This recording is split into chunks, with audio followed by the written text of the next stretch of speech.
Another day, another content na naman tayo dito guys.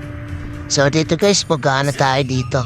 Magkasan. The enemy is picking. Kung papansin nyo, nag-cushion yung S3 guys. Buti na lang nagpalit siya ng lane guys. Nag-roam siya dito. Ito yung mga nangyari guys. Panoorin nyo guys.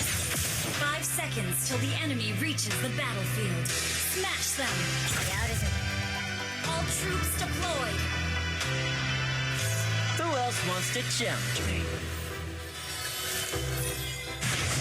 Request backup! Dito guys, nakita ko Luna yung Eudora. Kaya pinasok ko na dito guys. Muntik na ako dito mamatay guys oh. Buti lang may SS pa ako.